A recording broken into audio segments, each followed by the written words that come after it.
Hi, good afternoon, everyone. We will get started here in just a bit. We're going to allow all the attendees to make their way into the room. So we'll be starting shortly. Thank you for attending with us.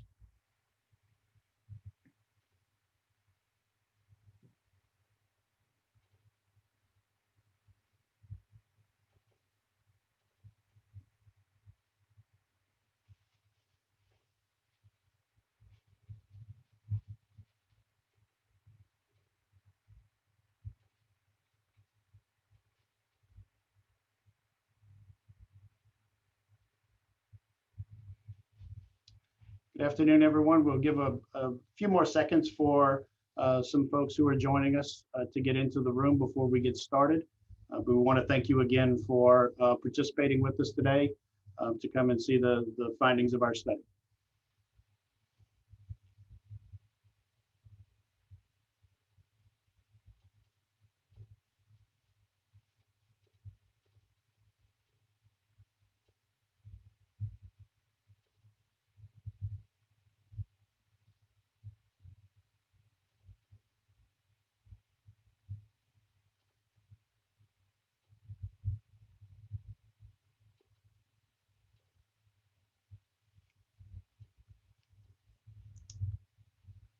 All right, Liz, why don't we go ahead and get started if you want to share.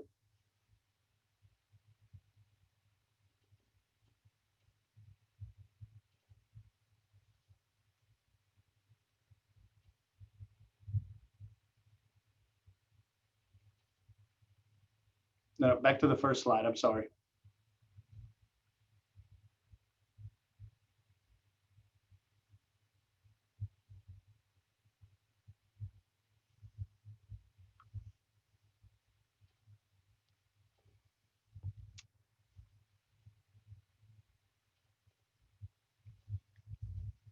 Hi, good afternoon, and welcome to our presentation on an economic development strategy for Louisiana's coastal seafood industry. I'm Jeff Stewart. I'm with UO Lafayette and the Louisiana Entrepreneurship and Economic Development Center here in Lafayette as well. We're excited to share the findings with you today and want to begin by really thanking the men and women who work in this industry. For generations, you have put the best seafood on tables throughout Louisiana and throughout our nation.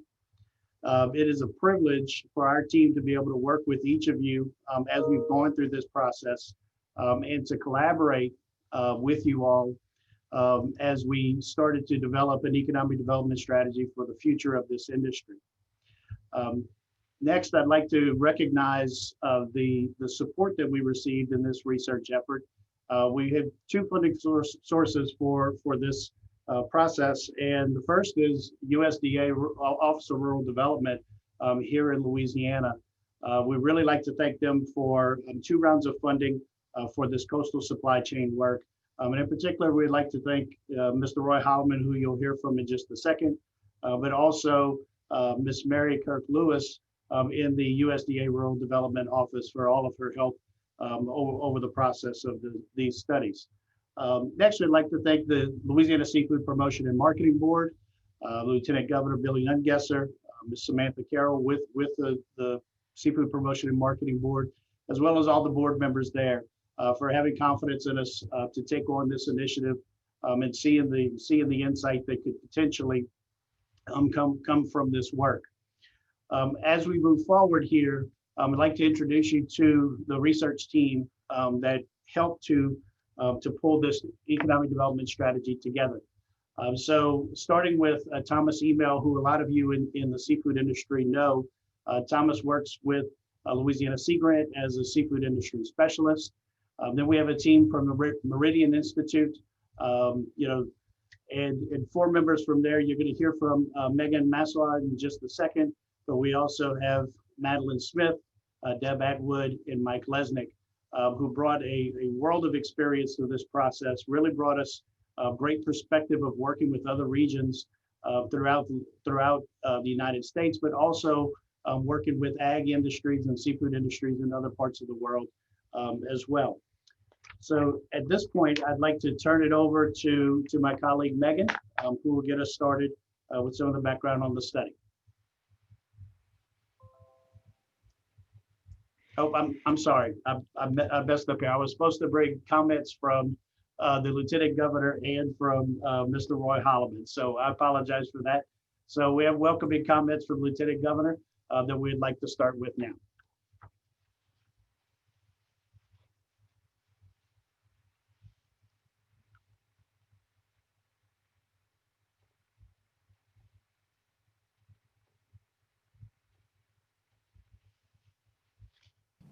Hi, I'm Lieutenant Governor Billy Nungesser.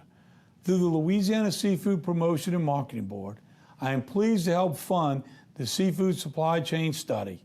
This study is so important because the seafood industry is crucial to our state.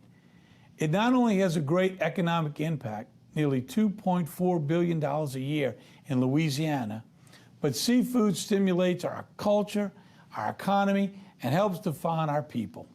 Louisiana loves its seafood, and Louisiana fishermen are bringing in the second largest volume of seafood by state, second only to Alaska. That's why I'm dedicated to continue to work with the industry to help expand economic opportunities. And as we see the need to improve the industry's marketing position, to increase the value of each catch at the dock and at the retail counters, the seafood industry is vital to Louisiana. By improving this industry, we're improving Louisiana as a whole and ensuring that the culture of our state remains strong. Thank you. And next, we'd like to welcome State Director for USDA, Mr. Roy Holloman, for a few words. Roy? Yeah, there you go. Well, thank you, Jeff, and thank you for the Lieutenant Governor's support of this great industry and recognizing the value this study represents. And thank you also for the research team. Man, y'all went through a lot to get what you did, and it's a great in-depth study of such an important segment of Louisiana's economy and history. My name is Roy Holloman. I have the pleasure of being the State Director for Rural Development of USDA. And we're proud to have played a role in this study because we saw the value in understanding the economic needs of the rural coastal parishes. In addition, the seafood industry is in direct alignment with many of our USDA programs. I don't think this is a report that's going to sit mostly unread on a shelf somewhere. This is more of a blueprint that will be followed and will create positive change in both the industry and how others view this critical industry. Thank you, Jeff, and on behalf of USDA, thank you all participants for being with us. Thank you, Roy, and thank you, Lieutenant Governor. And now I will turn it over to my colleague, Meg. Great. Thank you, Jeff, and thank you, Roy and the Lieutenant Governor. Thanks, everyone. Good afternoon, and thank you for your patience as we work through this digital world that we're in. So we'll just put a slide up here in one moment, and then I'll get started. While we're waiting for that, I'd like to invite you all to use the question and answer function that you see in this Zoom webinar interface. At the bottom of your screen, you'll see two little thought bubbles, and it says Q&A. We'd really love for you guys to submit questions as we go through this that will help engage you in the discussion as we go forward. So Jeff and I will tell you a little bit more about this study, and then we've got a great panel lined up who will really bring the study to life and talk about how do we move, as Roy said, beyond a plan on the shelf into implementation in these communities. So without further ado, I'll jump in here. I'm so pleased to share more about our study, which was conducted over the last 2 years. Just a note on who Meridian Institute is. We're a nonprofit that specializes in planning and engagement to help advance solutions to some of the world's most challenging problems. And in partnership with ULL and Sea Grant, we came to Louisiana because we see the seafood industry as a key aspect of coastal economies and communities. And we wanted to help explore the needs of the industry, identify key opportunities for economic development, and catalyze support at the local, regional, and national levels. We believe that supporting coastal seafood industries is a powerful strategy to support rural revitalization and job creation. Next slide, please.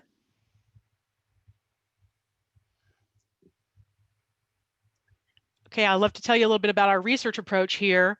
To learn about and highlight the importance of the seafood industry and catalyze economic development efforts to sustain it, our research team actively engaged seafood businesses, learned about their challenges firsthand, and crafted an economic development strategy for the industry going forward. Over the past 2 years, we worked to engage a wide range of fishermen, processors, distributors, retailers, restaurant owners, chefs, economic developers, nonprofits, government officials, and industry leaders along the Louisiana coast. That's a lot of people because it's a big industry and there's a lot of exciting activity that we wanted to try and understand. That included talking to over 50 organizations and 100 individuals, many of whom are featured in the report and listening to this webinar today and speaking in the webinar today. Informed by their experiences and perspectives, we then map the structure and character of the industry, as well as its strengths, weaknesses, and economic development needs. Ultimately, we developed 8 goals and 24 strategies to help the industry and catalyze economic development. We'll highlight just a few of them here in our presentation today, and then would really encourage you to review the report in full to learn more.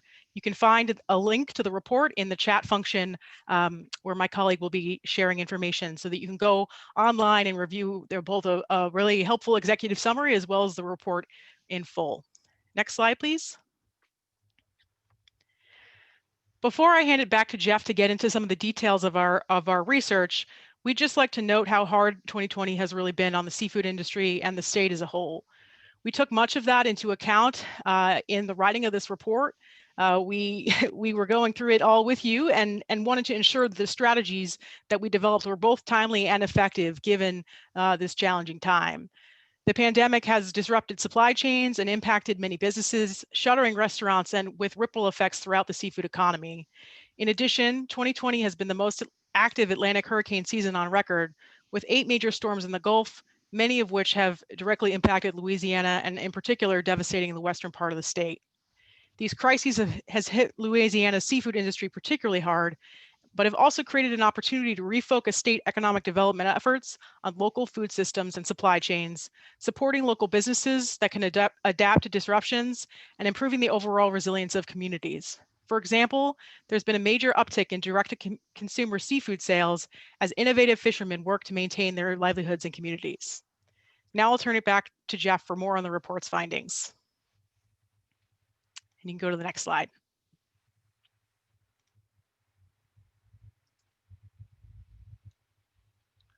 I'll wait for my video to come up here. There we go. So the central premise of this study was to really take a comprehensive look at the seafood industry, but in particular the seafood supply chain.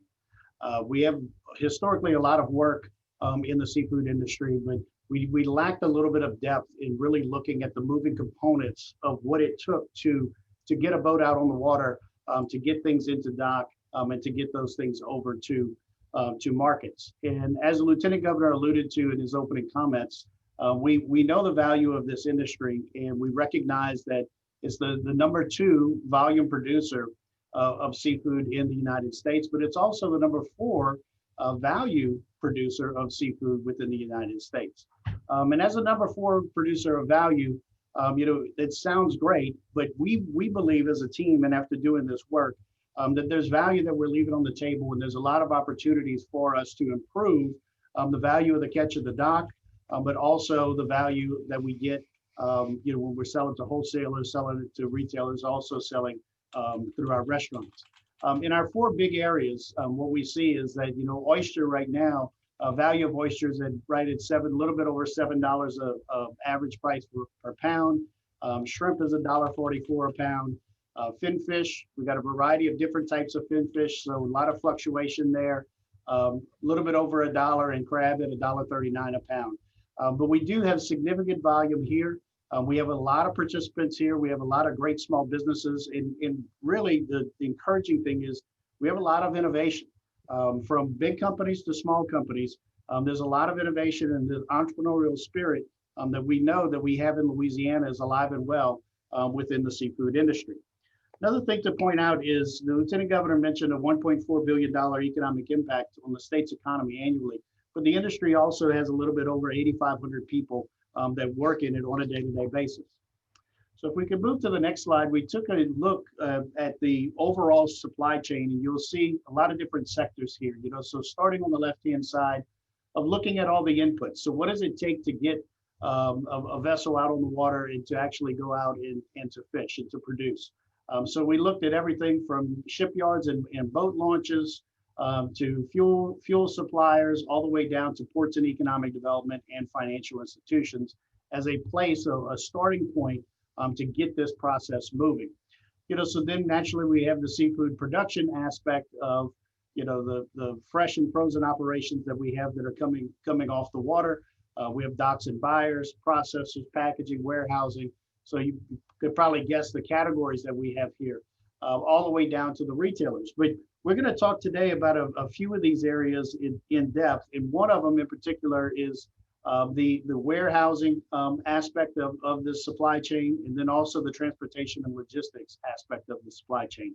These two spaces, we believe, have significant opportunity for us to improve, not just the efficiency of how the supply chain works, but it also has the opportunity to where we could potentially reach new markets with product that might be fresh, higher quality product to get to markets that might be willing to pay a little bit higher price. Next, we're going to look at some variation that we have in the supply chain. And throughout the state, we have both large players and we have small players. So while this summary here shows us all the different moving parts, it's important to recognize on the next slide that we have a lot of variation in how product gets to market. So within the state, we're very fortunate to have, a supply chain that really supports large volume processing, to where we do have a lot of production that comes off of docks, goes into large processing plants. It's packaged for wholesalers, large retail distribution, so on and so forth. And this is an example of how one supply chain or one channel of distribution might be developed and looks, but it doesn't fit every single operation that we have. But these are some of the primary intermediaries that we do have between the water and the consumer. At the same time, while we have those large processors, we also have a lot of small microprocessing that's going on in the state as well.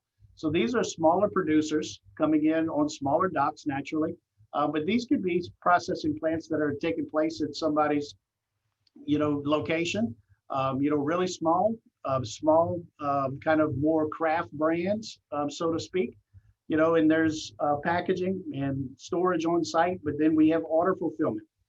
What we saw during the pandemic was, Governor Edwards at one point talked about Louisiana Direct and encouraging people to order seafood through Louisiana Direct. And, that was a great process, but that process is really built on the backs of a lot of small producers, small processing plants that are developing their own brands to help get those things out.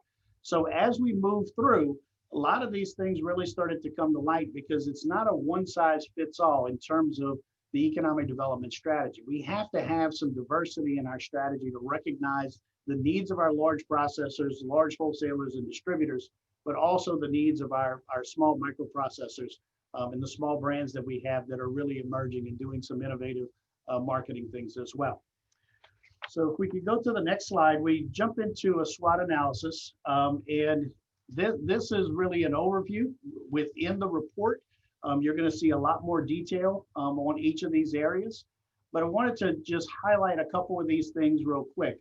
On the strength side, it can't be mentioned enough, the cultural significance of this industry. When we started this process, one of the things we kept telling ourselves was that, the industry is the thing that continues to get leveraged in marketing the state of Louisiana through a variety of different sources, right? From an economic development side about why somebody should move a company here, from a tourism side, why you should come and visit. It always seems that seafood is on the table and seafood is a big attractant. So we're always, the industry gets leveraged, but the industry doesn't necessarily get the attention that it necessarily deserves to expand. So the cultural significance is really important because culture is really about people. And it's the people in this industry that continue to go out and work and continue to preserve and maintain the culture that we so enjoy here living in the state, but it's also the thing that attracts people to come to our state as well. Another strength is the resiliency of the people who work in this industry and the ability to adjust to a changing environment. I mean, we've already seen a lot of changes in the environment and changes in the marketplace, And the people who work in this industry always rise to the occasion, whether it's coming back from a hurricane, or whether it's coming back from a pandemic and having to change distribution channels midstream. We saw a lot of innovation early in the spring and over the summer. On the weakness side, I mentioned transportation and logistics earlier, but we're also going to touch on workforce development and H-2B labor as part of the weakness that we have in this industry and the things that it does in terms of succession planning and ability for some of our operations to expand. The external elements of the environment that this industry competes in are really exciting. So on the opportunity side, we see a ton of opportunity for the creation of new value-added products. And this is a space where our partners here from USDA Rural Development, they have programming, to assist through grants for new value-added products. But then we also see, these great connections between fishermen and chefs, and the ability of chefs and restaurants to not just tell the story of what they do and what their menu is and their restaurant concept is about, but their ability to leverage the story of the fishermen and leverage the story about where these products came from. It's really exciting because not only does it bring a great experience to the consumer, it's also kind of a shot in the arm to the people who work in this industry, that the value that they have is more than just a product. They are the value. They are the producers. They're the ones that are really creating the value that consumer gets to experience. On the threat side, so as Megan mentioned earlier, we've had a lot of challenge. The pandemic has been a huge challenge. Hurricanes have been a challenge. But as we've heard throughout the coast, competition from foreign imports is a really big threat, and one that we're going to touch on here in just a second. So if we could go to the next slide, by the numbers, as we look at the strategy that we've developed, we have broken this strategy down into 3 focus areas. Within those areas, we have 8 goals and 24 strategies. Today, we're not going to talk about all of these elements. We will touch on each focus area, but we're only going to touch on 6 of the goals, and then a subset of some of the strategies. But in the chat, there's going to be a link for you to access the report in the executive summary today. So you'll be able to have access to all of those things there. So this is just kind of an overview, a teaser, so to speak, to show you where we're going and what we have, but we hope that you'll spend a little bit of time with the report to dig deeper into there. So our 3 focus areas next are, where we start looking at, we can go to the next one, please. So we've broken this down into marketing, branding, and innovation, workforce and development or economic development, and then engagement, planning, and resources. So I'm going to touch on each one of these at kind of a high level here pretty quick. So if we could go to marketing, branding, and innovation, we really envision a new narrative for this industry. We've seen across the coast that the people who work in this industry, they all have a tremendous amount of pride in the work that they do and in the product that they put on the tables of people throughout our region. So as we think about what makes the seafood in this state wonderful, what makes it great, we all say that yes, we have high quality seafood, but I think what we're missing is the personal touch. And we live in an economy right now that is experience based, and it's the thing, that experience is the thing that a lot of us are missing during this pandemic. We're not able to get out. Well, at the same time, when we think about what makes that great experience, I don't believe that we've really told the full story of this industry. People know us for things like shrimp and crabs and certain fin fish and oysters. They do know us. But there's other parts of the country, I think, that are telling their story a little bit better in terms of getting down to say, okay, who is this connected to? So as we think about some of the challenges that we have in marketing and branding on our next slide, one of the first things that we want to touch on is the challenge from, foreign competition. And we've seen this across the board. And there is no doubt there is a tremendous challenge from foreign competition. But we think that the solution to this challenge comes through our people. Our people are our most valuable asset. So if we go to the next one, Liz, please. In order to improve our ability to compete against foreign competition, we feel that we really need to leverage the culture and the stories of the people who work in this industry and the quality and the sustainability of the fisheries that we have here in Louisiana.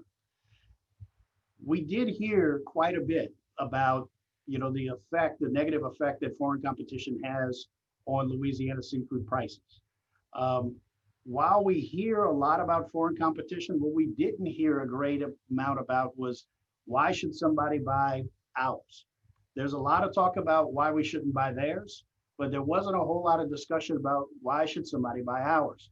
And I think we need to spend some time, and we need to come up with a game plan on giving somebody a reason to why they should want to buy Louisiana seafood as a category, but then also why they should want to buy specific brands of Louisiana seafood that are connected back to families, multi-generational families that have a story and have a connection that consumer can have with that product.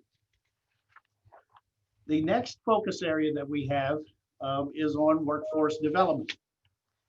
And in workforce development, this is another real challenge area of finding reliable workforce and accessible transportation and distribution centers or systems to help get that product to market. So the first challenge next is in workforce.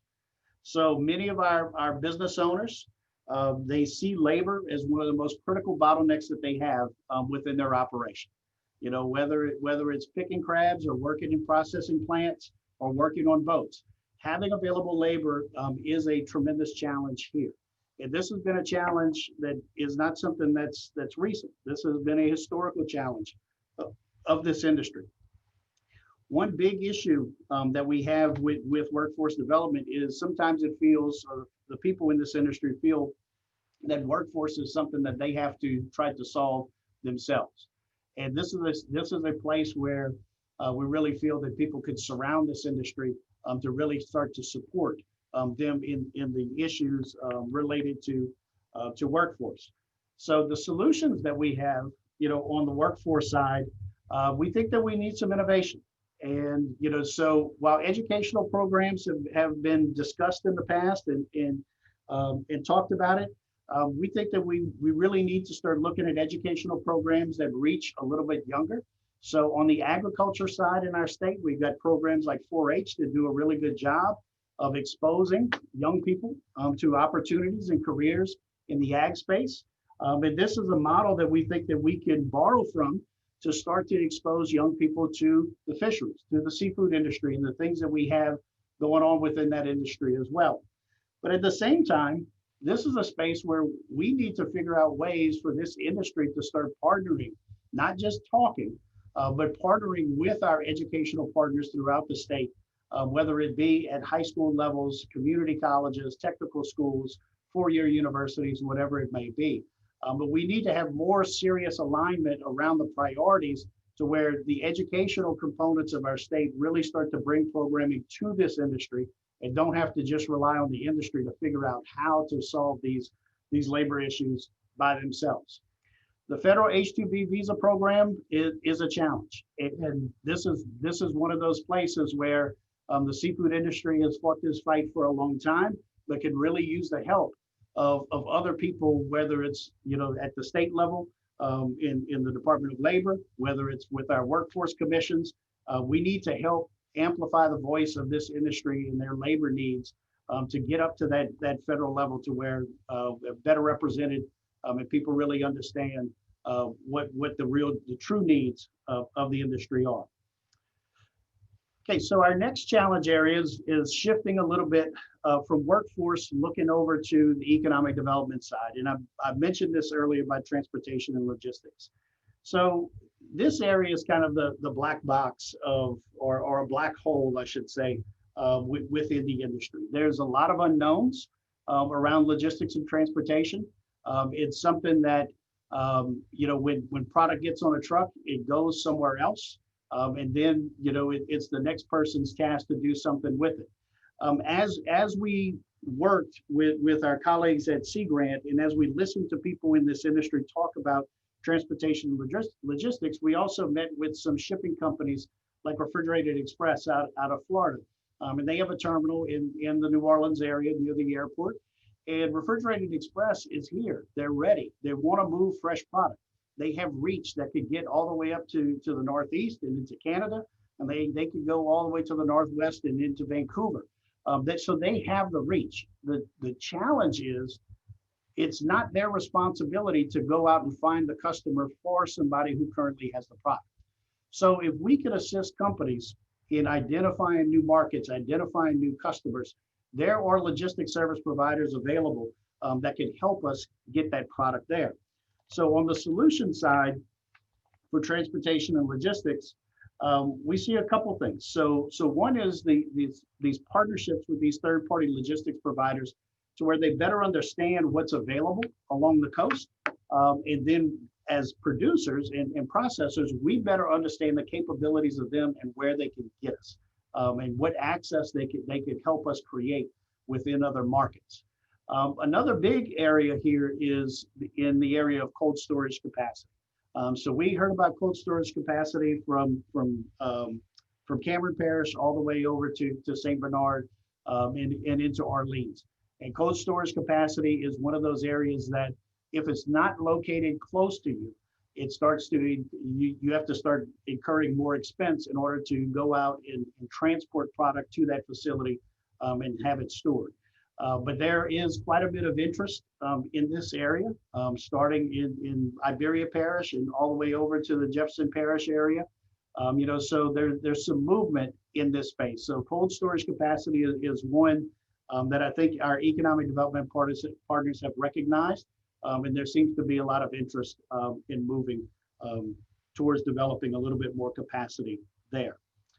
Our next challenge area in the economic development space is with regards to severe weather events. And we certainly had our fair share this year.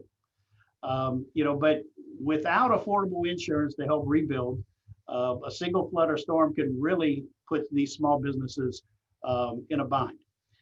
Consequently, we also start to look at, not only looking at the businesses that are in a bind, but when our producers on the water can't go out and fish, we don't have anything to cross the docks. And if they can't cross the docks, we don't have anything going into processing plants.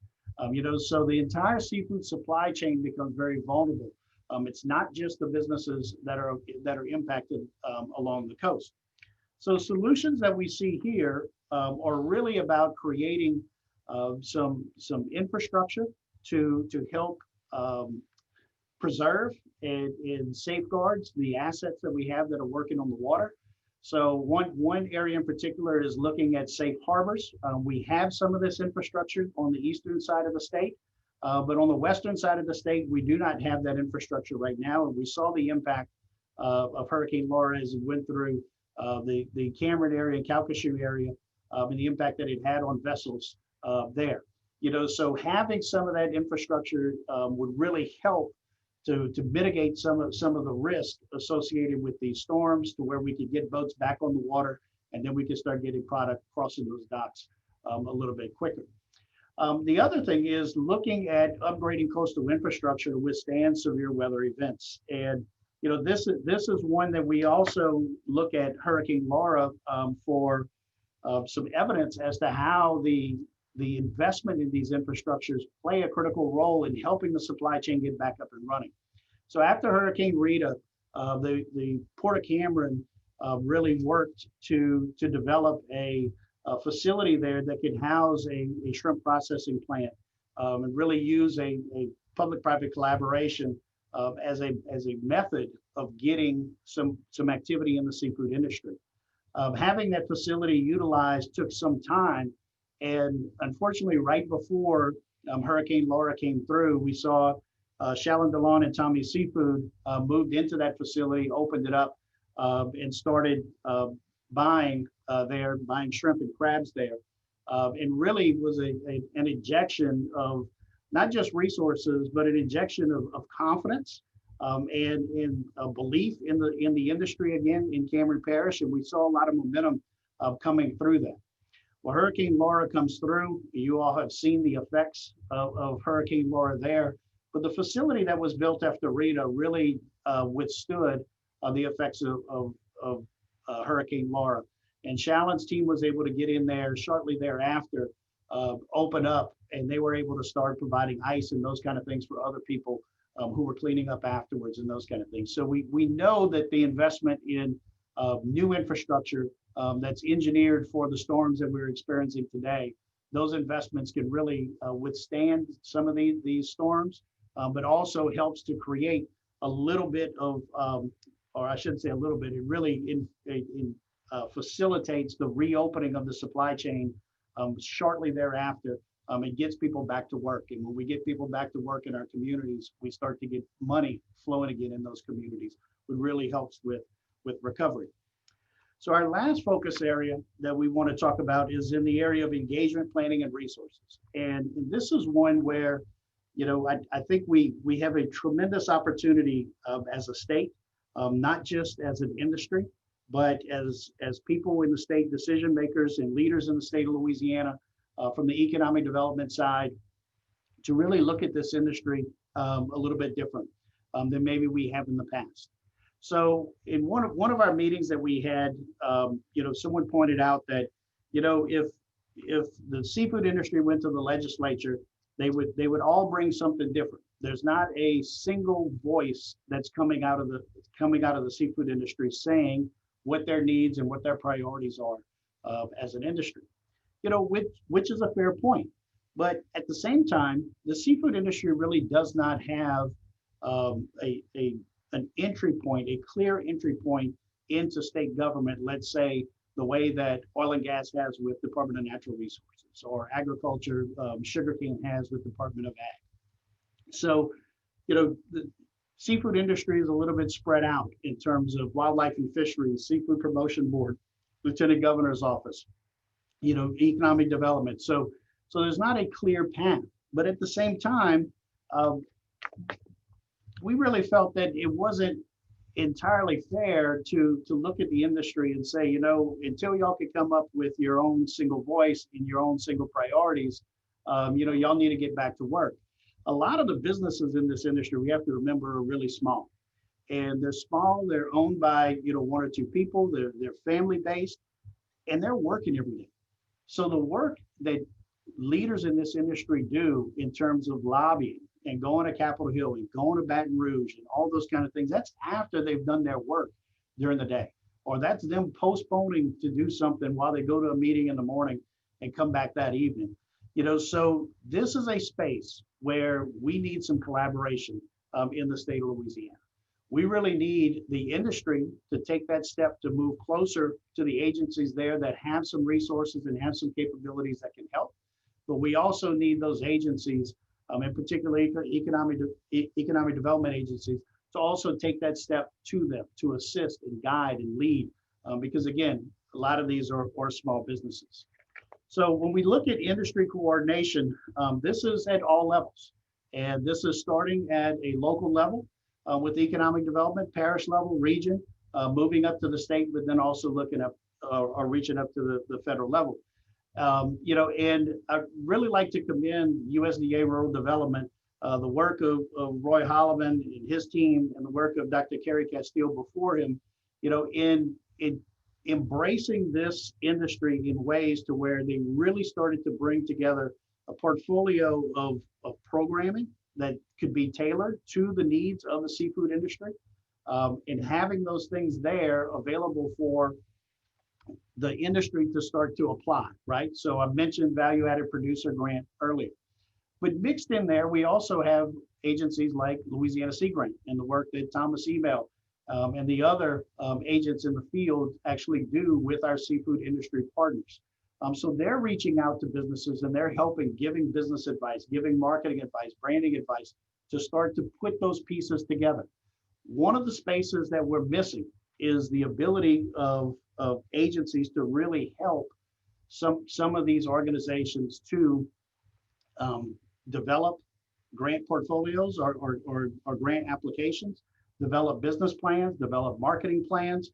And these are some of the things that we have resources in the state of Louisiana to do, but we just don't have them connected to the people on the ground in the industry to really operationalize it and make it move forward. So we see a great opportunity to start to connect the resources that we have in economic development that are there, the programs that we have that are there, to connect them to the people who are on the ground and assist them in getting connected and getting plugged into those programs as we move forward. So two of the strategies that we see is, one is connecting undercapitalized seafood businesses to financial resources, whether it's through grant programs, whether it's through new types of funding mechanisms. I know there's some economic development agencies that are looking at different types of funding mechanisms for fishermen, but then also looking at developing these new financing mechanisms to support the industry as a whole. We have to be innovative. There's nothing that we can't do. And on the financing side, we might have to look and work with some of our financial partners, whether it's agencies like USDA or whether it's traditional lending institutions that are in our communities, could work with them to better understand the needs of the industry and better understand how financing can be developed and organized to really address the things that are happening. For example, when you take the seasonality that we have in some of the industries that we have, it really makes it difficult whenever you have cash flow for a certain part of the year and you don't have cash flow for other parts of the year. I mean, we need financial institutions to really understand what are the things that drive these businesses that are there, and how can we tailor some of these financing mechanisms to really meet their needs. So the solution that we want to put out there, and this is kind of one of the big things that is coming out of this report, is trying to figure out a venue. So if we could get to the next slide here, if we could figure out a venue for the industry to develop and implement shared strategy. So how do we convene across the state, a statewide forum on topics and the importance of the future of the industry? We have a lot of task forces within the industry. So we have task forces that go and they talk about things that are relative to oyster, crab, shrimp, which is wonderful. But at the same time, we have to figure out how do we bring those together to create a unified voice of what's going on in the industry and why is it important to the state of Louisiana. Because again, from an economic impact standpoint, we've got $1.4 billion a year on the backs of a lot of small businesses. So we don't necessarily have these really large employers that might rise to the level to where people start to really pay attention and say, yes, we want to go out and we want to figure out ways to help that company grow. But we do have a lot of small businesses that could really start to move and start to add 1 or 2 jobs. And when we start adding 1 or 2 jobs across the coast, across all of these little companies, now we start to gain a little bit of traction. But we need an entry point into the state. We need a place where the seafood industry knows that they're represented. They know that the people on the other side recognize the contributions, and that they feel that we could really start to implement and affect change for the industry. I'm happy to report that as we moved across the coast, we had tremendous enthusiasm from the people in the industry, but we also had tremendous enthusiasm from our partners in economic development. At local levels, at the parish levels, as soon as we started talking to economic developers there, and we point out 1 or 2 things that we're hearing from fishermen, it's like, boom, we got a program here, we got a program there, let's start moving, let's start getting people together. So we started to see some action on the ground, and we're going to hear a little bit more about that in some of our panelist discussions. But as we moved up to regional planning commissions, so Kevin Belanger in Houma Thibodeau, Maggie Woodruff in the New Orleans region, Monique Boulay in the Acadiana region, everybody really started to see it. And the connection is the people. The connection is the people and the value that they bring to the culture.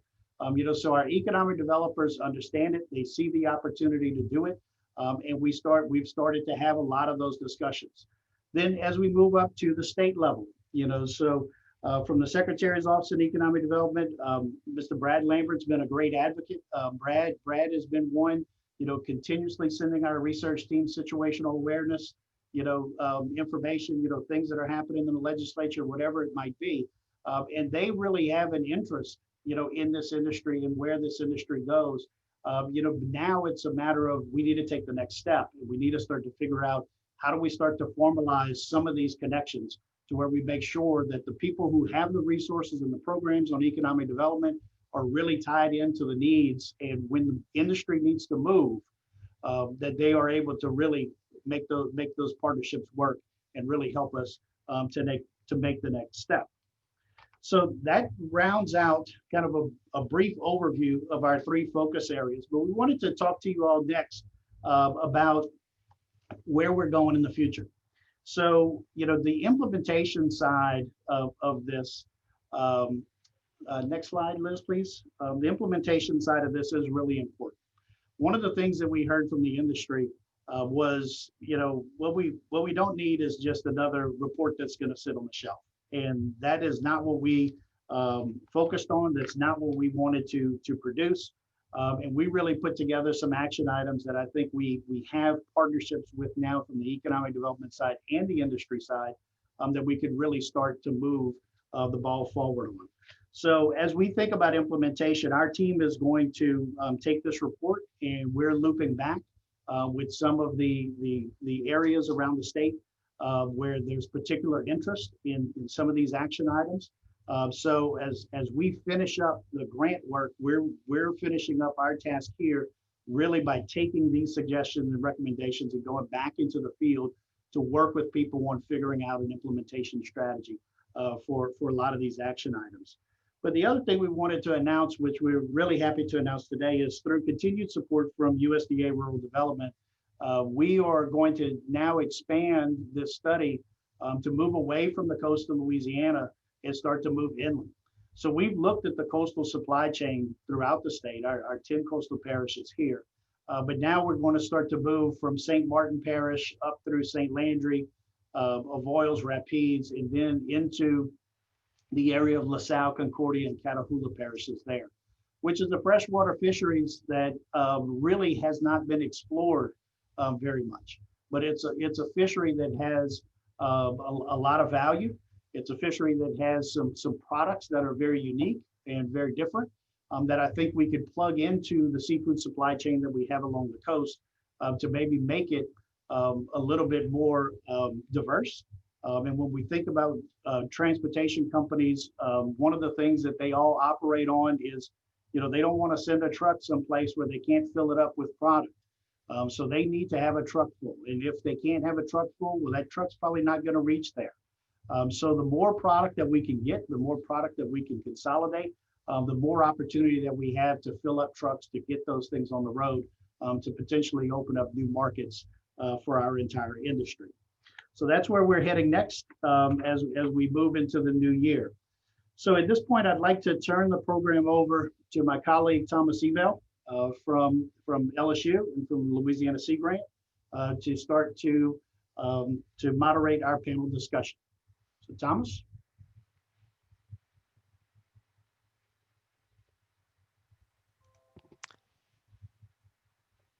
You're muted, Thomas.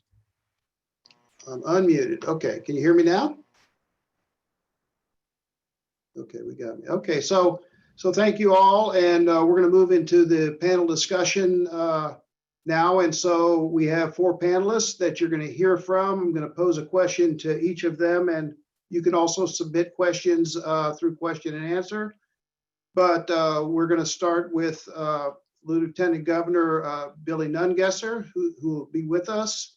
And if you've been out there on the coast and seafood issues, he's been there. He comes to a lot of our events, very knowledgeable and very much a champion of the industry in many ways. We're also going to speak with Dr. Robert Twilley, who's the Executive Director of the Louisiana Sea Grant College Program and a professor at the LSU College of Coast and the Environment. Also, we're fortunate to have Mitch Jurisic here with us, who is chairman of the Oyster Task Force, but also a multi-generational oysterman from down in Plaquemines Parish. And so hanging around with this guy is just amazing to see what they've done and what they continue to do down in that part of the world. And then also Mr. Jerry Bologna, who is Executive Director of Jefferson Parish Economic Development Commission, and they're located in Avondale. So with that, we're going to go ahead and get started. What's our next step? Okay, so Your first question? okay, my first question then will be to Lieutenant Governor. Do we have him on? Oh, okay, it's going to be It's okay. Sam. All right, Samantha Carroll, who is Executive Director of the Seafood Promotion and Marketing Board.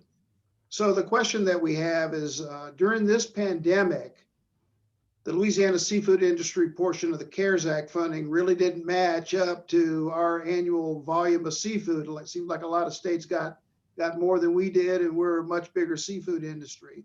So, and then also we're seeing prices at the docks in our retail stores being compressed due to foreign imports. As we think about innovation and marketing, how can we improve the position of Louisiana seafood in the market and relationships that our industry has with large institutional buyers? What are you guys thinking about? Yeah, so thank you so much for having me, and Jeff and the whole team, thank you so much for all your hard work for this study. And actually, you know, Mr. Thomas, to kind of answer your question, I feel like it's a multiple part answer. One of the things that the Lieutenant Governor and I have discussed is our relationship with the USDA, and you know, just really trying to find a leadership for our food and to, you know, really crack down on our imports and try to figure out a way that we can get some competitive pricing for our fishermen here at home. And then another thing that whenever I was reviewing the study that was very apparent to me whenever I took the job with the Louisiana Seafood Promotion and Marketing Board was that there's so many different channels that our fishermen have to go through to get an answer, to find help, or, you know, to try to get something passed. So, you know, and every person that they go to, it plays an important part in Louisiana with our seafood industry. So with all of these findings that have been presented today, we really need to get together and say, you know, with the USDA, Wildlife and Fisheries, Department of Health, us, Ag, Economic Development, Sea Grant, we all need to get together and say who's responsible for taking on what challenge. Because in that way, we're going to make things happen and we're going to get things done. We can work together and we can, you know, figure out who's going to be responsible for getting it done. I think that's what is most important, just to make things happen in our market. Okay, thank you. Okay, are there any questions of Samantha? Okay, we'll just well then we'll hold you tight there, and let's go through the rest of the panelists, and then we'll come back with more questions. Okay, so now we'll go to Mitch Jurasich, oyster industry. Mitch.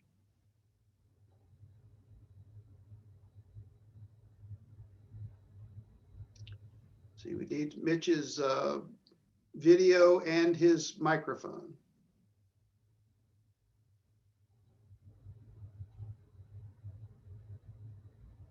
Okay, is that better? Oh, we got you now. Yeah, thank you. Thank you, Mitch. Okay, all right. So we've got Mitch. I know he's calling in from down in Plaquemines Parish at his business. And Mitch, thank you for joining us. I know you've been working all day, and thanks for taking some time. But let's just go right into your question. As chairman of the Louisiana Oyster Task Force, what are your thoughts on other ways the industry can organize to advocate for resources from the state, and what type of support would you really like to see? Thanks, Thomas. Very interesting question. You know, I do represent the Louisiana Oyster Task Force. I'm a third generation oysterman from Plaquemines Parish, Louisiana. And I do, you know, I'm a seafood man at heart, you know, but oysters are really my specialty. And you know, I'm gonna elaborate a little bit on what we do, because I think what you'll find out is, you know, oysters are basically the beginning of the estuary. You know, we provide reefs for all habitat for all fisheries. You know, so it's very important for us to keep doing what we're doing and keep, you know, striving to get better and create new ways of trying to, you know, create water bottoms that sustain the seafood industry, the whole industry. We've been blessed as to live in this part of the world, because God gave us one of the greatest estuaries you could ever ask for. And our seafood is just abundant, it's renewable, and that's a very important thing. We have a very renewable resource here. We've endured so many tragedies, so many things that come around, but we're very resilient. We always seem to rebound. Sometimes it takes longer than others.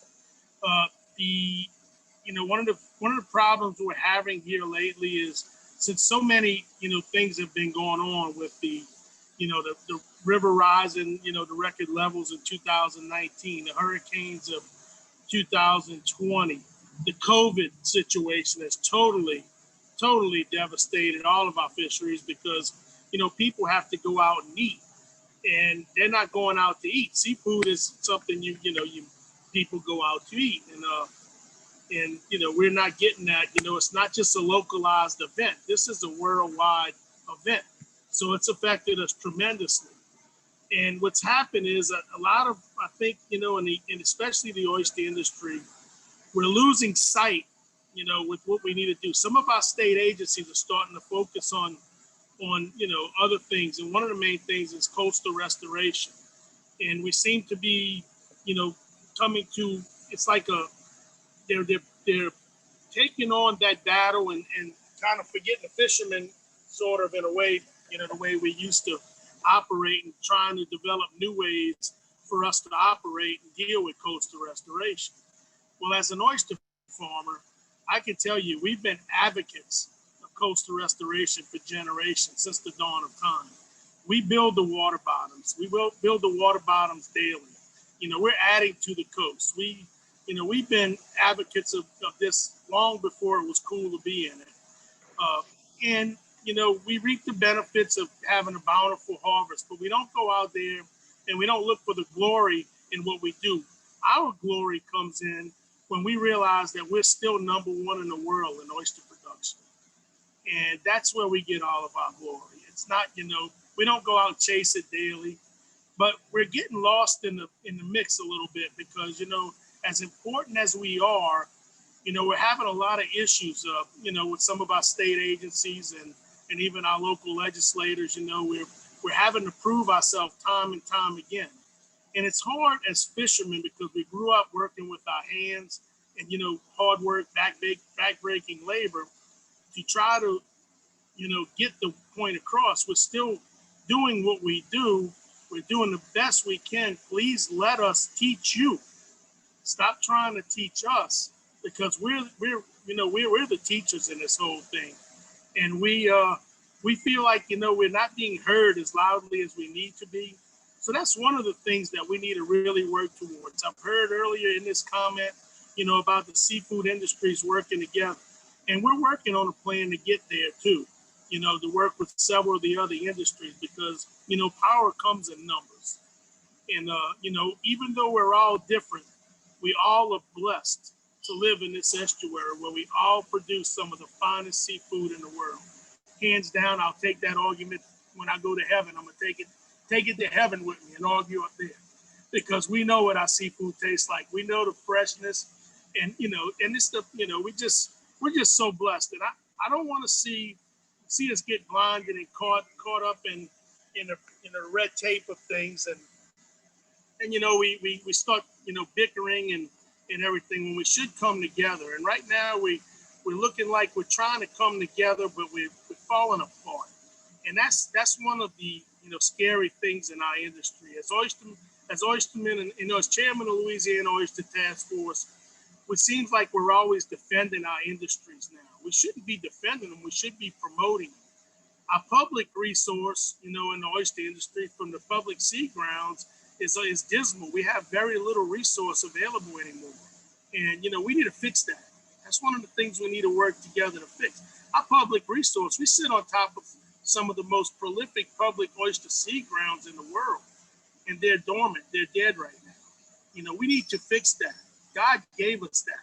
We need to fix it. And it's all, and there is a fix, and we need to work towards it. So, because look, our industry is so important to the economic impact of this state. As one oyster farmer, I may employ as many as 50 families in a season. And when I employ 50 families, you got to look that employs, say a couple deckhands per boat. So now we've created to 150 people possibly working, not to mention the docks, the trucks, the processors, the trucks again to bring them to the stores and seafood restaurants and everything. So our seafood gets handled so many times before it ever reaches the human mouth. So it's really, a lot of people benefit from what we do. We need to protect our state's most valuable resource. We've seen what's happening with the oil and gas. It's declining now off our coast and within our marshes. It's not a renewable resource. The thing we have, seafood is a renewable resource, especially in South Louisiana. We just seem like when you're down and out and you think it's over, Mother Nature gives you something to look at. They don't call it Mother Nature for a reason. I mean, if man touches it, it sure messes it up, but Mother Nature can come in and fix it. So, we've always figured why they don't call it Father Nature, but they call it. All right. Thank you, Mitch. Thank you. That was absolutely amazing. And if you ever have a chance to go sit and listen to the folks at the Oyster Task Force, there's a lot to learn about this industry. So we appreciate your comments and hold on the background there, and we'll be opening up for questions here in a little bit. Thank you, Mitch. Welcome. Next, we're going to go to Jerry Bologna.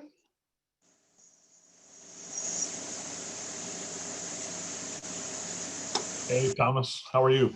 I'm good, Jerry. Jerry's, just to remind you, is the CEO of JEDCO, Jefferson Parish Economic Development Commission. So Jerry, the question I have for you, access to capital is an issue we heard about across the whole coast. Tell us the ways that you feel parish economic developers can work to help improve the seafood industry's access to capital.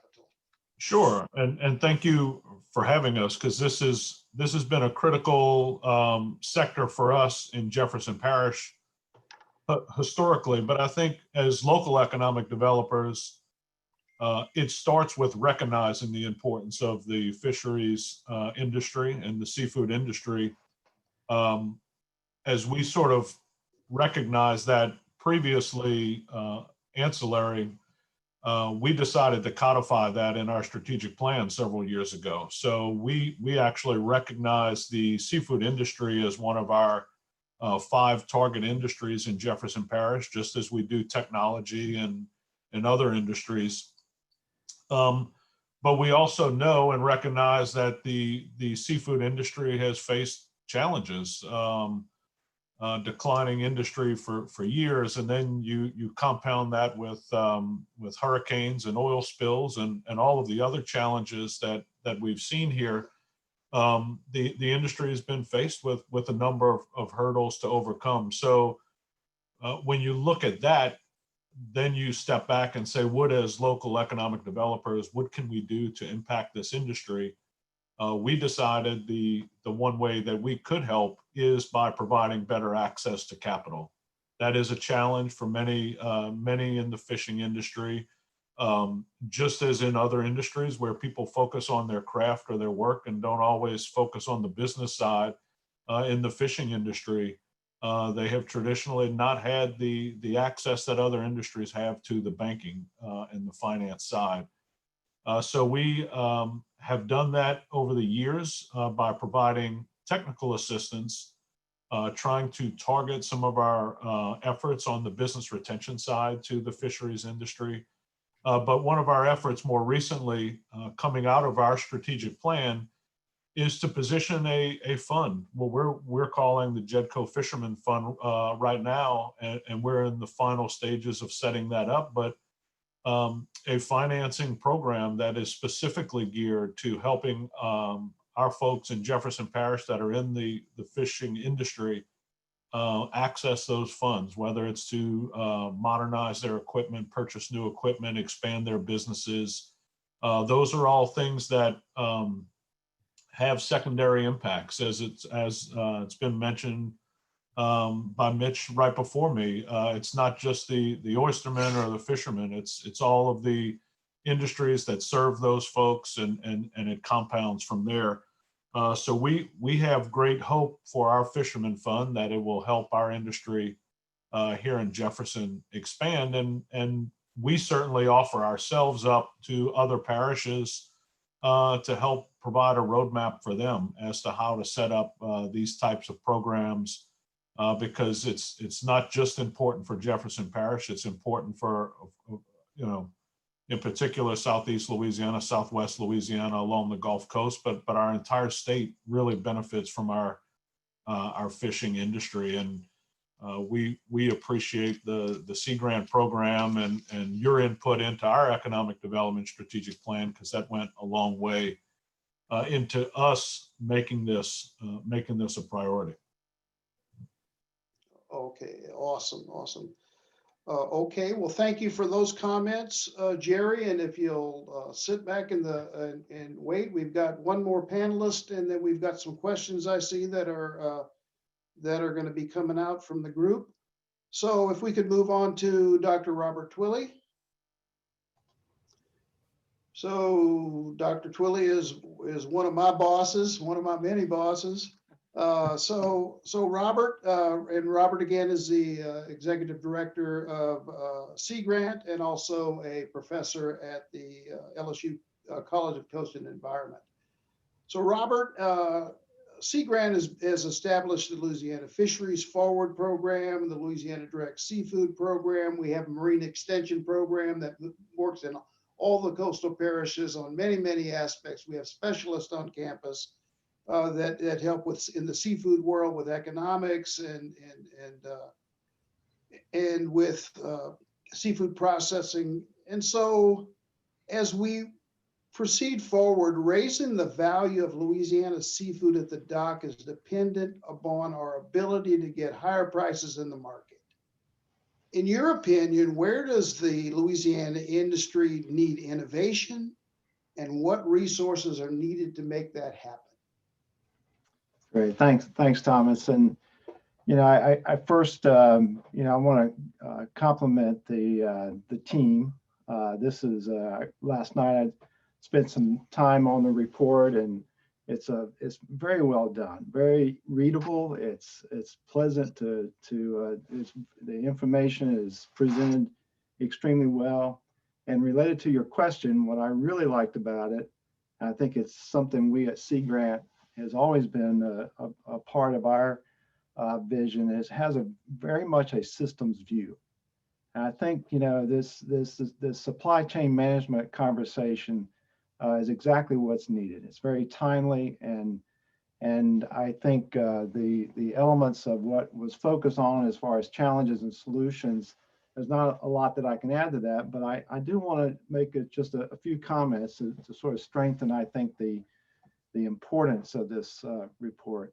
You mentioned Louisiana's Fisheries Forward Program. That's a partnership with the Department of Wildlife and Fisheries.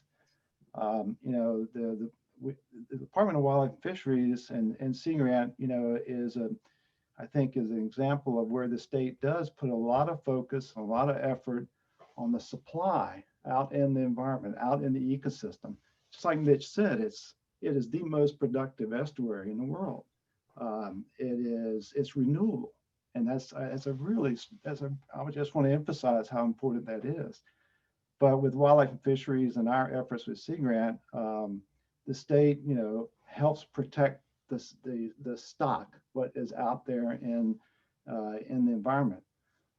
But that quantity, having that quantity there every year, if you really want an industry, you got to get the price and the value combined with that.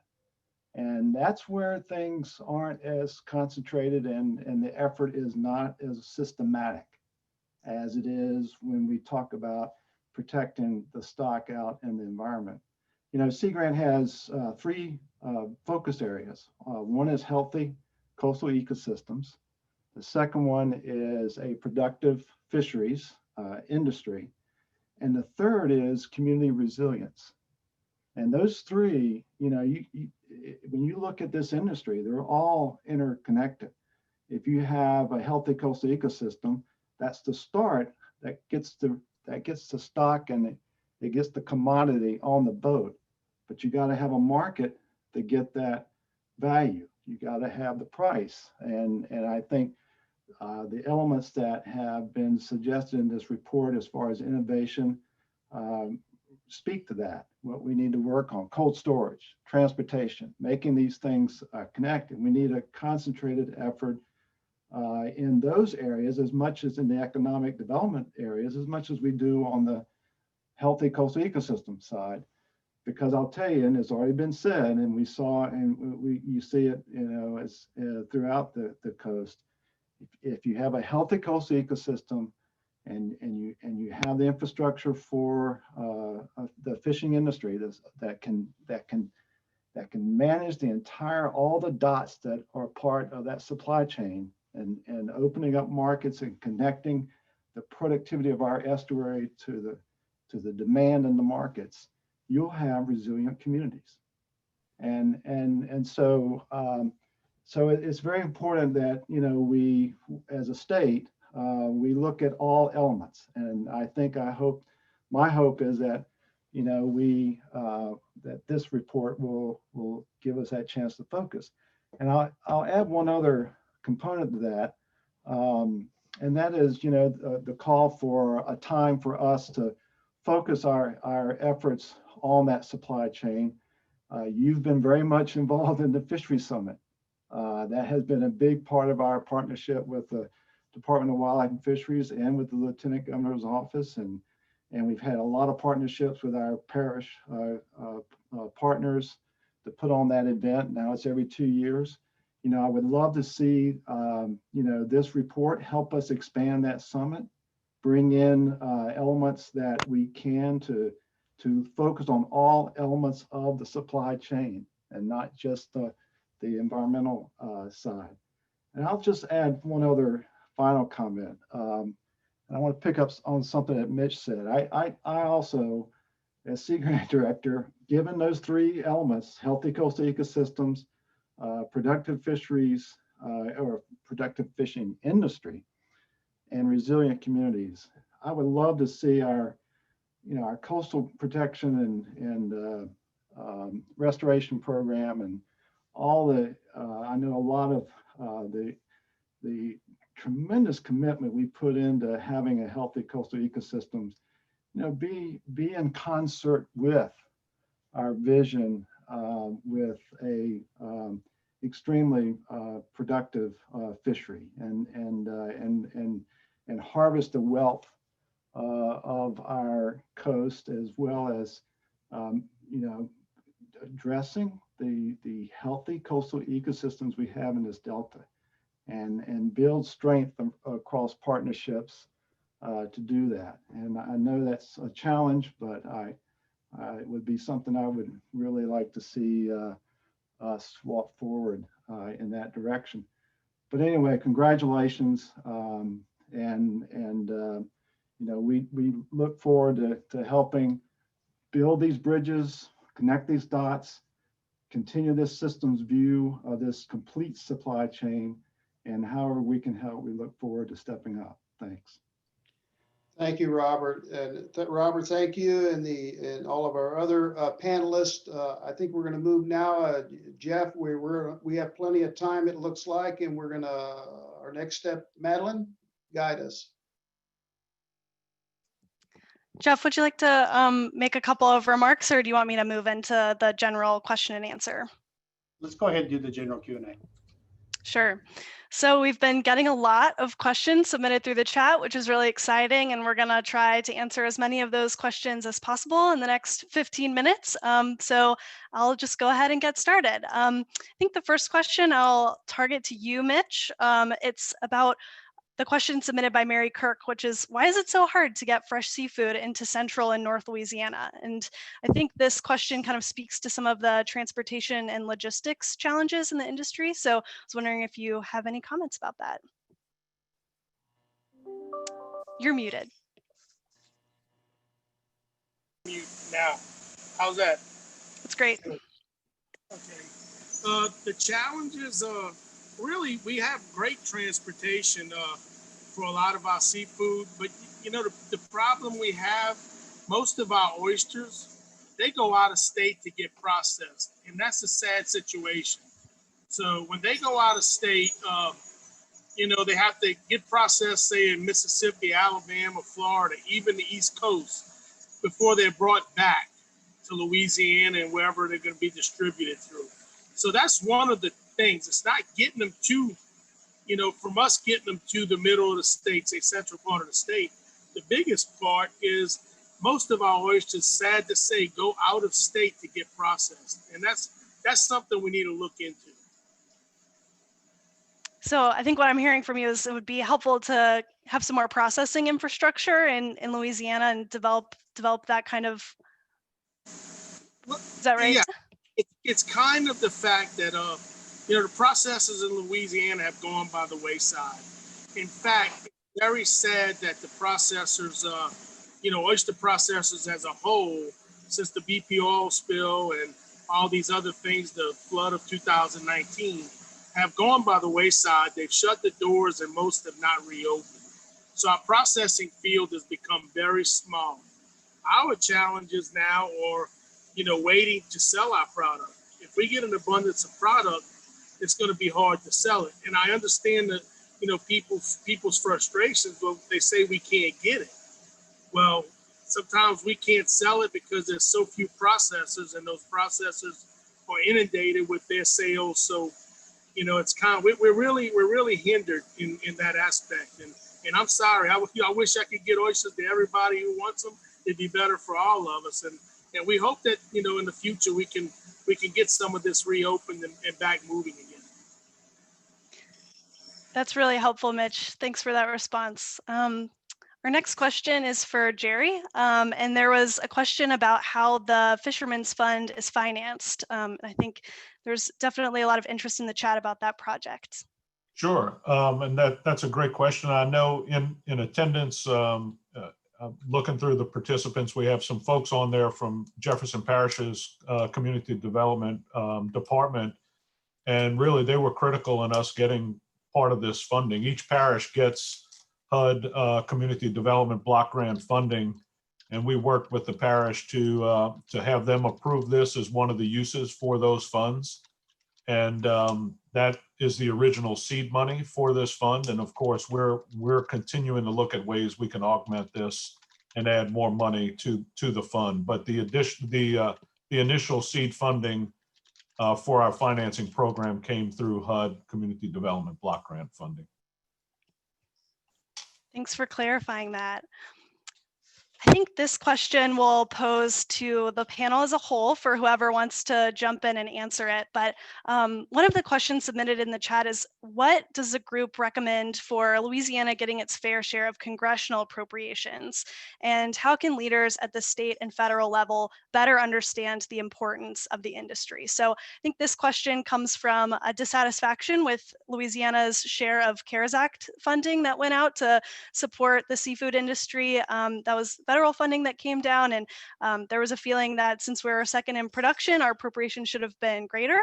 So really interested in hearing reactions. And Dr. Twilley, it looks like you unmuted, so you might want to jump in on this one first. Yeah, well, I won't speak. I'll speak from what I've been told in working with the Department of Wildlife and Fisheries.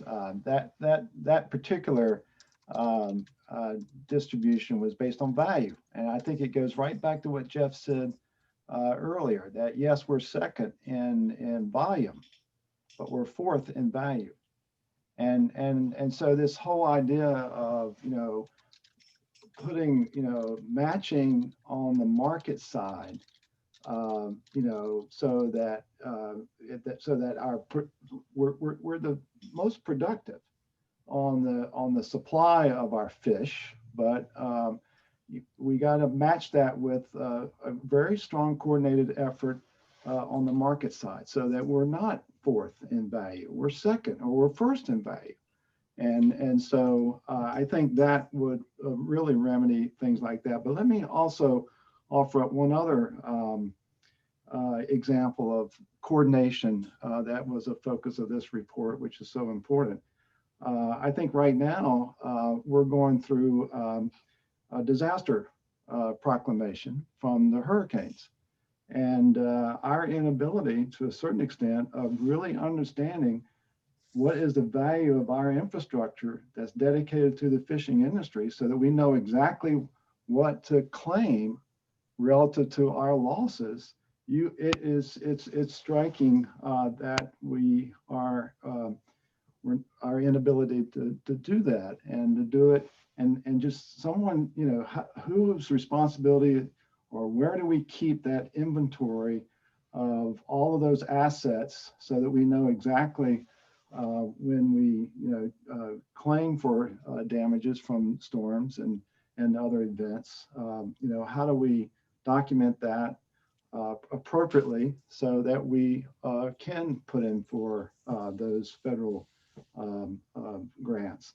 And so this really gets to, you know, how well we coordinate and how well the voice is coordinated and how well we establish that quantitative estimates that we really need to have ready to tell our story. We have to have that narrative. Thanks. It's a great point about how important it is to study and document and quantify the industry's contributions. Does anyone else want to jump in and answer this question?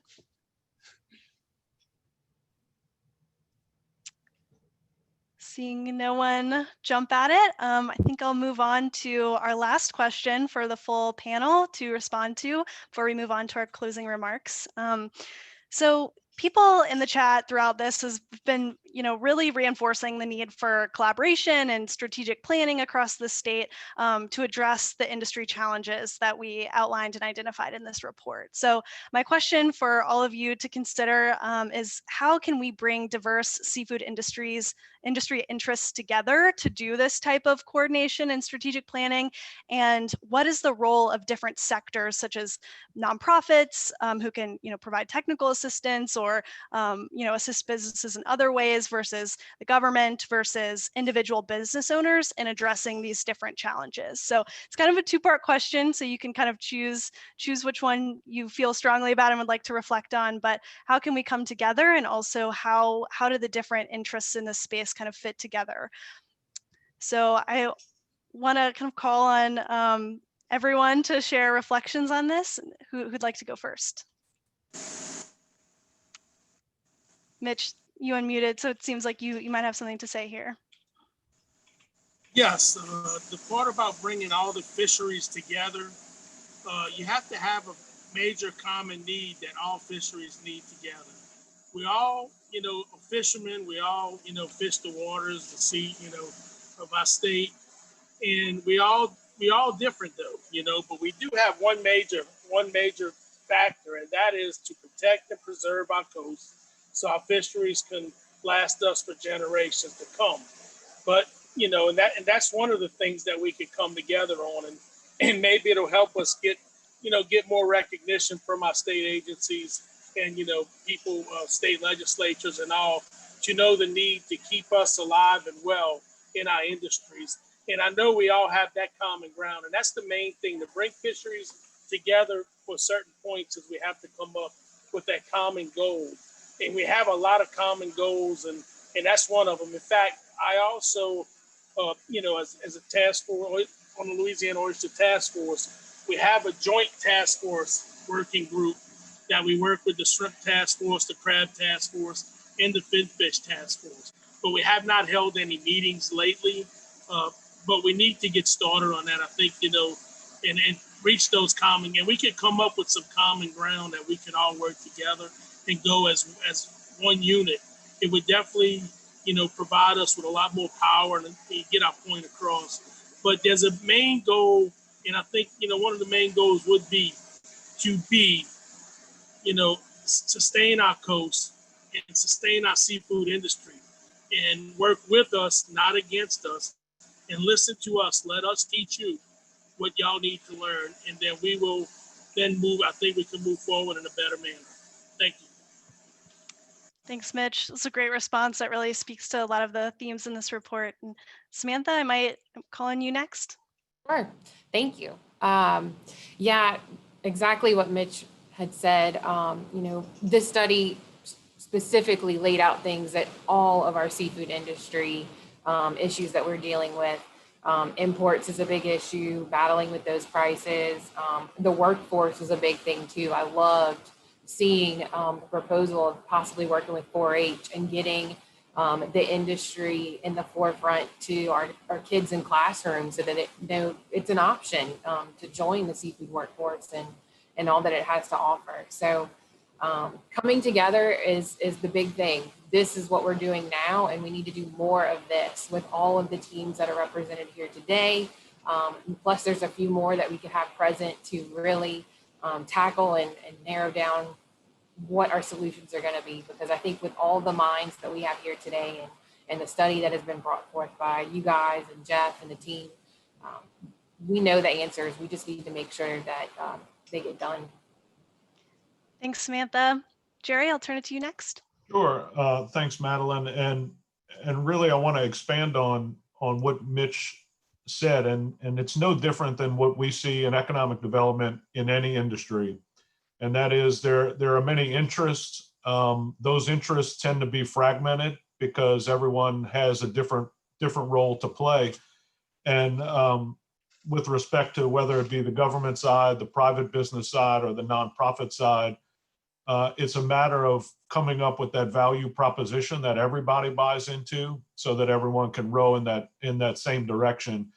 And that's why I think the nonprofits and the universities play a critical role in this, because they tend to play the role as convener and bringing people together and getting everyone to buy in to that collective goal. So I think we really need to highlight the nonprofits here, the universities, their role in this, but also just encouraging every player in the industry to make their desires known.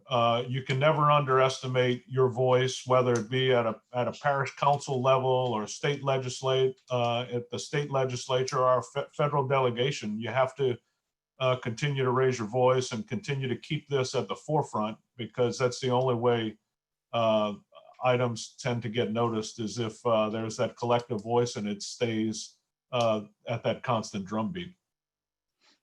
Thanks so much, Jerry. And Robert, I'll turn it to you for the last answer to this question. Well, I've been thinking, listening to the discussion, and I want to harp on one final comment, and that is an informed consumer. If you have the voice of the consumer out there that knows when they're eating Gulf seafood and when they're not, that they really are informed on the quality of the product and how different it is to other products that are out there. And that's a very powerful voice. And then that voice is something that all of us can participate in helping inform. And so I think all of us should help, promote what has already been done with a labeling program and enforcement of that program, and continue our efforts of promoting what is so unique about the quality of our product. I think that will improve the price. The Fisheries Forward program with Wildlife and Fisheries was, large focus of that was improving the quality of how the product was handled on the boat, so that quality was realized all the way up through to the consumer. And so I think, we all could, whatever we can do to help, improve the knowledge of our consumers. And they want to know, they want fresh, we don't, one thing I liked in the report, we're not selling a frozen product to the consumer. We're selling a fresh product to the consumer. And that's really also very unique. It requires other challenges, but I'd like to see, and I think that will all of a sudden open up other avenues once we have, that strong contingent, making sure that we're stable. Well, thanks everyone for your responses to these questions. What a great way to wrap up the Q&A. And thanks to everyone who submitted questions. You made my job really easy during this session. So with that, I'll turn it over to Jeff for our wrap-up remarks. Thank you, Madeline, and thank you to our panelists who are here today for those great and insightful comments. And thank you to you all for participating with us and for the great questions in our Q&A. And as we wrap up, I just want to kind of summarize again that the 3 focus areas that we presented today were really about marketing, branding, and innovation, workforce and economic development, and then this engagement piece of engaging with local, parish, regional, state, and national resources that are available to our industry. And as we heard our panelists talk, I think some of these things really started to shine through. And to Robert's point that he just made at the end, is that we truly all do play a role in this. When we think about the seafood supply chain, if you're not located on a coast, if you don't work in this industry, you're the tip of the spear. You're the end of that supply chain as the consumer. And a few months ago, well, actually right before COVID hit, we were in New Orleans with our friends from Sea Grant at their seafood conference, and our friends at Yeti helped us by giving us a little bit of swag to collect some data in our booth for people in the industry. And we came up with a little saying for our Yeti mugs that we handed out that said, "Louisiana seafood, ask for it by name." And that is something, that's an action item that all of us can take away today. Whenever we go to the grocery store, go to a seafood market, go to a restaurant, is asking, where's the seafood from, and asking, for Louisiana seafood. It's really important, because if we don't care about it, certainly nobody else is going to care about it. So we have to continue to press on in that respect. But the other big piece that came out across all of our panelists was this, I guess, this feeling in enthusiasm for collaboration. So we heard it from Samantha, in the need to bring the different agencies of state government together to start to figure out how do we start to create clear pathways for our seafood industry into state government and to engage with the programs that exist. We also heard it from Robert, whenever he talked about, it's not just a matter of taking care of the ecosystem and the stock that's in the water, but it's also taking care of the businesses that are on there, and elevating maybe some of the discussion around the business needs and the industry infrastructure that's needed to develop to make sure that we can create so a little bit more value at the dock and ultimately at the cash register for our industry. But Jerry brought up the fact that they were developing this financing program and said that he was open, and immediately I see our good friend in Vermilion Parish, Ann Falgu, jumped on and said that she was going to follow up with you, Jerry, on that. But also our colleagues in Iberia Parish, and this is a great form of collaboration that's already going on with Sea Grant and Mike Tarantino's group in Iberia Parish. They're actually working on a financing mechanism for fishermen in Cameron Parish that were impacted by the hurricanes there. So wonderful collaboration that's happening all around. But the one I want to end it on is something that Mitch brought up. And he talked about the fact that yes, they have their task forces and they are looking to come together. This industry is working extremely hard to not just preserve and protect their coast, but they're working extremely hard to preserve and protect the mechanism that gets us the freshest seafood and the best seafood that the Gulf of Mexico has to offer. So this industry is really working to overcome a lot of these challenges that they have. And I think we all have a great opportunity to start to figure out innovative ways on how we could come and we could take a step towards them and meet them. And I think today we've heard from our panelists a lot of great things that are already happening in that respect. And Miss Mary Kirk from USDA had to sign off a little bit early. But Mary also wanted to mention, that USDA has programs not just for things like value-added producer grant, but they also have programs for technical assistance to provide funding to nonprofits to help fishermen do these types of things. So as we think about where we are and where we're moving, I think what we've already started to see that some action has started to come out of this process. And for our research team, this is the best ending possible for us is to be able to put together a study to go out, capture the voice of people who work in this industry, develop some recommendations. And by the time that we're actually able to start presenting it, we already start to see some wheels in motion. So I want to thank you all again for participating with us today. And I want to thank our research team, my colleagues from Meridian Institute, my colleagues from Sea Grant, Thomas Email, Robert Twilley. So thank you all. And thank you for the team here at UL. So we really appreciate y'all. We have contact information here. If you need to get in touch with any of us after this, please feel free to reach out to us. And please download a copy of the executive summary and report on the website that's in the chat. Thank you again for your participation. Have a good day.